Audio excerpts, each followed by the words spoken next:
Olá, meu caro aluno, dando continuidade ao nosso estudo sobre os remédios constitucionais, neste bloco nós vamos tratar de um específico que tutela uma das facetas do direito à liberdade. Você bem sabe que a nossa Constituição consagra a liberdade de expressão, a liberdade de reunião, de associação, a liberdade profissional, a liberdade de associação, a liberdade sindical, mas também a liberdade de locomoção, no artigo 5º, inciso 15.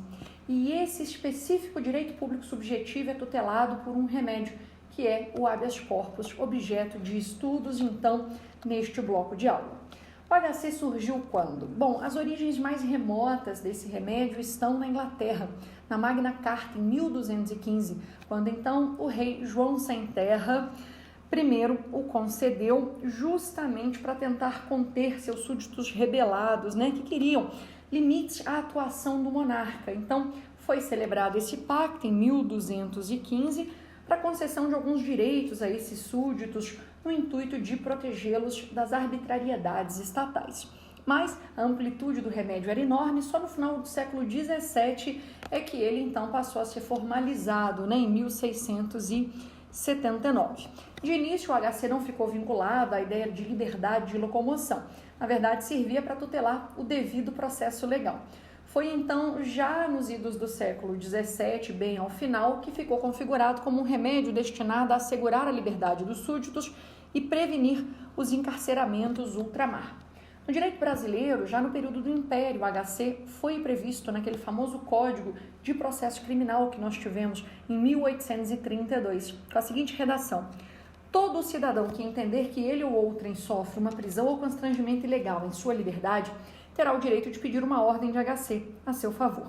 A partir de então, meus caros, foram muitas as legislações que tutelaram o Instituto, até que chegamos na previsão da Constituição de 88, em que temos no inciso 68 a seguinte redação: conceder-se a HC sempre que alguém sofrer ou se achar ameaçado de sofrer violência ou coação em sua liberdade de locomoção, por ilegalidade ou abuso de poder. Pronto, o remédio estava então restrito à ideia de proteger, fazer cessar eventual ameaça ou coação à liberdade de locomoção, a liberdade de ir e vir e permanecer do indivíduo.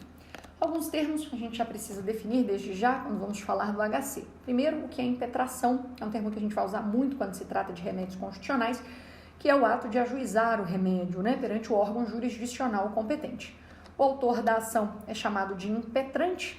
A autoridade coatória impetrada é aquela que praticou a ilegalidade ou o abuso de poder. E faz sentido também falarmos no paciente. Por quê? Porque é aquele que vai ser beneficiado pelo remédio. Entenda que o impetrante pode ser a mesma pessoa física que o paciente quando ajuiza o HC em nome próprio, mas também podem ser pessoas distintas. O impetrante pode ser uma pessoa ou o paciente outra. O impetrante age aqui em nome, então, de outra, tá? Tratando da natureza do HC, claro que a natureza é penal, claro que o procedimento é especial, então é sumário, é mais célere, porque o rito vai ser sumário. Custas, é sempre bom lembrar da isenção que está descrita aqui no inciso 74 do artigo 5º. São gratuitas as ações de HC e HD e na forma da lei os necessários ao exercício da cidadania. Um detalhe, eu falei que tem natureza penal. Quando você olha o Código de Processo Penal, lá no livro 3, no capítulo 2, na verdade o livro 3, título 2, capítulo 10, o HC é colocado dentro do título referente aos recursos, mas é na verdade uma ação penal popular não condenatória de status constitucional, tá? Então essa é a natureza do HC, em que pese ele ter sido colocado lá no título dos recursos pelo CPP, Mas é uma ação penal popular não condenatória de status constitucional.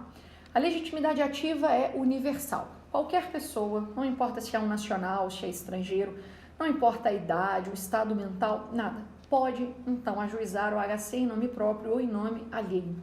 Não há necessidade de se fazer representar por advogado, então o HC prescinde de advogado, ou seja, não precisa de advogado. Por quê? Porque justamente estamos falando de um dos direitos mais caros que a Constituição tutela. Então, realmente, a gente precisa desformalizar essa proteção para que todos tenham acesso a ela, Então, não há necessidade de advogado para impetração. As pessoas jurídicas podem impetrar o HC, sim, mas sempre a pessoa jurídica sendo a impetrante, o paciente sendo uma pessoa física, porque só a pessoa física vai fruir desse direito de ir, vir e permanecer. A A liberdade de locomoção não é fruída pela pessoa jurídica exatamente em razão da sua natureza, né? Uma pessoa jurídica aqui no HC pode ser impetrante e aí uma pessoa física é o paciente, que é a pessoa jurídica impetrando em nome de outrem, tá? Mesma coisa o MP, que também pode ser legitimado, impetrando o HC em nome, né, de uma pessoa física, e até mesmo o juiz pode conceder o HC de ofício desde que siga a lógica, ou seja, não conceda contra ato dele mesmo, ato próprio, né? Trouxe um trecho aqui da obra do Alexandre de Moraes, hoje ministro do STF, que diz, confirma aquele nosso entendimento já esposado, que é uma ação penal popular. Só complementei dizendo, é uma ação penal popular não condenatória que tem status constitucional, porque tem previsão aqui no inciso 68 do artigo 5º, né? Então ele diz que a legitimidade para ajuizar HC é um atributo da personalidade. Por isso não se exige nem capacidade de estar em juízo, nem capacidade postulatória, por isso que não precisa de advogado, né?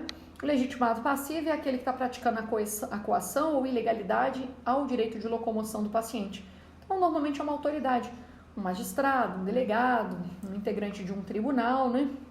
Agora, é interessante, o HC pode ser também impetrado em face de particular. E aí a doutrina lista aquele caso clássico do hospital que se recusa a conceder alta para o paciente em razão dele não ter ainda liquidado a fatura, não ter feito o pagamento financeiro devido.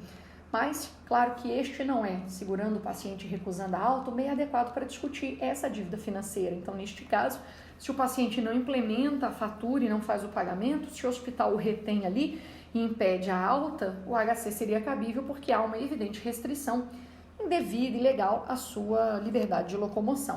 Bem, o paciente é sempre pessoa física, que é aquele que vai ser beneficiado pela ordem, né? A ordem do HC, não se fala em HC em favor de pessoa jurídica diante de eventuais ilegalidades e abusos, ela vai discutir essas questões no judiciário por meio do mandado de segurança, se evidentemente também cumprir os requisitos para a utilização daquele específico remédio, estiver dentro do prazo decadencial de 120 dias, conseguir demonstrar na petição inicial, provavelmente por via documental, que o direito é líquido e certo, né, que os fatos já estão devidamente delimitados e comprovados. Também não se pode usar HC para tutela de animais irracionais. Bom, quantas espécies do HC, que é o nosso próximo tópico aqui? As duas clássicas, o repressivo e o preventivo, mas fala-se também na doutrina, especialmente entre os processualistas penais, fala-se no HC suspensivo e no profilático, tá? Bom, o preventivo, que é o famoso salvo-conduto, existe um risco à liberdade de locomoção. E aí, para evitar que essa ameaça se efetive, se concretize, e que então essa violação alcance a liberdade de locomoção, o objetivo do HC preventivo é obter esse salvo-conduto para que o corpo, digamos, seja conduzido em liberdade, protegido, né? Temos também o repressivo, também chamado de liberatório, que é quando a ameaça já se concretizou e aí o intuito é conseguir a expedição de um alvará de soltura, né? Porque a liberdade de locomoção já está então violada. O suspensivo é interessante quando a ordem de prisão já foi decretada, mas o mandado ainda está na rua, ele não foi cumprido, ainda está pendente de cumprimento. E aí, o intuito aqui é a expedição de um contramandado de prisão, né? Um contramandado. E o profilático, também é apresentado pela doutrina processualista, para suspender atos processuais ou impugnar medidas que possam importar em prisão futura, que tem essa aparência de legalidade, mas que está já combinada por uma ilegalidade anterior. Então, a impugnação não visa ao constrangimento ilegal, a liberdade de locomoção já consumada ou a ameaça, mas sim a potencialidade que este constrangimento venha a ocorrer. Citei aqui que esse profilático existe, mas enfim, normalmente o liberatório repressivo ou salvo-conduto preventivo é que vão ser exigidos de você, tá? Sobre o rito, que é o próximo tópico aqui em HC. O rito é absolutamente informal, especial e célere. Célere porque o rito é o sumário, como no MS, né? Você vai notar aqui que dos remédios só a ação popular que vai tramitar no rito ordinário, mas aqui a informalidade ela prospera. Por quê? Porque o HC ele pode ser materializado em instrumentos diversos. Pode ser escrito à mão, numa folha de caderno, não tem aquele cumprimento litúrgico, né, daqueles requisitos essenciais de uma petição inicial. Então, a simplicidade aqui é a palavra de ordem, porque o importante é que a pessoa consiga levar ao conhecimento do órgão jurisdicional competente a ameaça ou a efetiva violação da liberdade de locomoção. Por isso que a gente diz que é um rito informal, que é um rito que não obedece àqueles rigores típicos das petições. tá? Eu trouxe aqui uma notícia, ela é até antiga, né, dos idos dos anos de 2015, 2016, mas em menos de 2 meses o STJ tinha acabado de receber pedido de habeas corpus escrita à mão em pedaço de papel higiênico. Nesse exemplo aí que ilustra a notícia, a petição foi apresentada por um homem preso na penitenciária de Guarulhos, em São Paulo, e chegou a Brasília por meio dos Correios. Essa era a segunda solicitação do tipo, redigida em papel higiênico em 2 meses, que chegou ao STJ. O texto tinha quase 2 metros, o homem queria a progressão do regime para o semiaberto, alegando ter cumprido já metade da pena, sem registro de falta disciplinar, e disse que sofre constrangimento ilegal por ter já preenchido os requisitos para concessão do benefício, né? E, enfim, o processo foi distribuído para um dos ministros e esse pedaço de papel higiênico, né, com esse texto, na verdade, foi levado para o acervo do museu, está lá no museu do STJ, para ilustrar realmente a informalidade, tá? Bom, quanto ao HC coletivo, existe essa modalidade? Previsão normativa expressa não, a Constituição no inciso 68 fala no HC individual, mas não há nenhum obstáculo para o STF reconhecer, e o STF já reconheceu o HC coletivo, mesmo que não haja previsão normativa expressa, tá? No CPP, a gente tem alguns dispositivos que nos conduzem a, enfim, a aceitar esse cabimento, né? O 654, parágrafo 2º, diz que compete aos juízes e tribunais expedir ordem de habeas corpus de ofício. E o 580 permite que a ordem concedida em determinada HC seja estendida, ou seja, passe a abraçar todos que se encontrem em uma mesma situação. Então, da reunião desses 2 dispositivos, o que você pode concluir? Que juízes ou tribunais podem estender para todos que se encontrem na mesma situação a ordem de HC concedida individualmente em favor de uma única pessoa. Outro argumento que pode ser catalogado é que essa ação coletiva normalmente é a única solução para grupos mais vulneráveis do ponto de vista social e econômico terem acesso à justiça, né?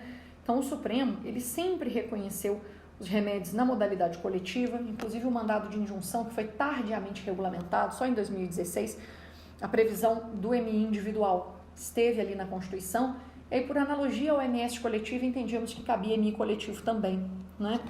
E, enfim, o STF também usou um motivo adicional aqui, que foi o seguinte: o HC, ele tem uma certa equivalência com o mandado de segurança, porque o MS é aquele remédio de natureza residual, que tem uma amplitude, que abraça inúmeras hipóteses. Todo direito público subjetivo que não tem a tutela específica, via HC ou via HD, vai ser então protegido pelo MS. O MS existe na modalidade coletiva, né? Então, por analogia, o Supremo também reconheceu que isso era um motivo adicional para poder reconhecer o HC coletivo. Aí, em fevereiro de 2018, o Supremo no HC 143641 concedeu uma ordem coletiva, reconheceu o HC coletivo. Naquele caso, que é muito marcante para os nossos estudos em direito constitucional, o Supremo determinou a substituição da prisão preventiva pela domiciliar de todas as mulheres presas, gestantes, puérperas ou mães de crianças com até 12 anos sob sua guarda ou pessoa com deficiência.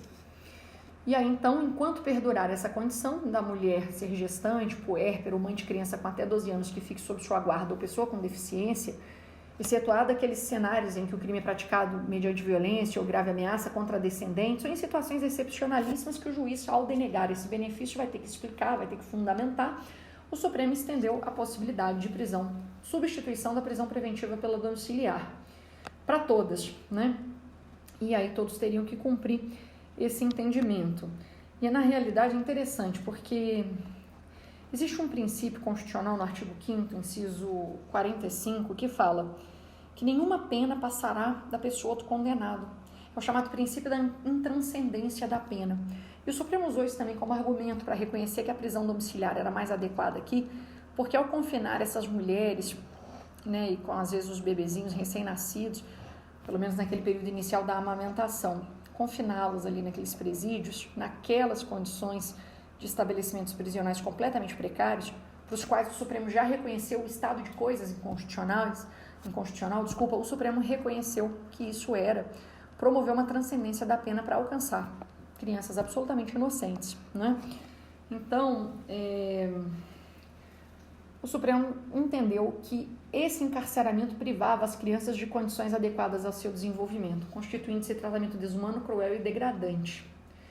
e isso infringia muitos postulados constitucionais, a individualização da pena, a vedação de penas cruéis e o respeito à integridade física e moral da presa.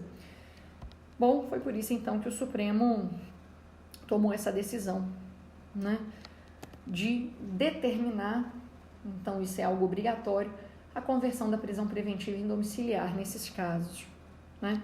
Depois o legislador até criou uma lei no finalzinho de dezembro de 2018, incluindo um artigo no CPP, que então passou a reafirmar essa manifestação do STF.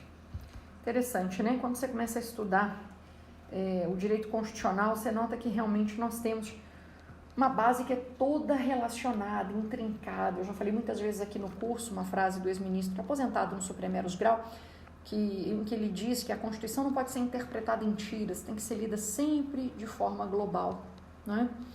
E é isso, veja que o princípio da individualização da pena, da intranscendência da pena, da vedação a tratamento cruel, degradante, lá no artigo 6º, quando a gente prevê proteção à maternidade, à infância, tudo isso orientou a Corte. E aí o Supremo resolveu reconhecer nesse HC a modalidade coletiva exatamente para atingir toda essa parcela de mulheres encarceradas, que é uma parcela absolutamente vulnerável e hipossuficiente. Não dá para imaginar que todas teriam condições associadas à defensoria pública ou a um advogado privado de ingressar individualmente com esse HC. Então, foi muito, muito importante essa decisão proferida pela Corte, que até depois foi legalizada, né? Entendimento que foi posto lá no artigo 318A do CPP, tá bom? Enfim, essas são as bases daquilo que você precisa conhecer sobre o HC e, na sequência, a gente tem que conversar, né, sobre os remédios como um todo para você ir entendendo a hipótese de cabimento de cada um deles. Te espero no próximo bloco, então, para a gente poder sequenciar esse estudo, né? Então, até lá.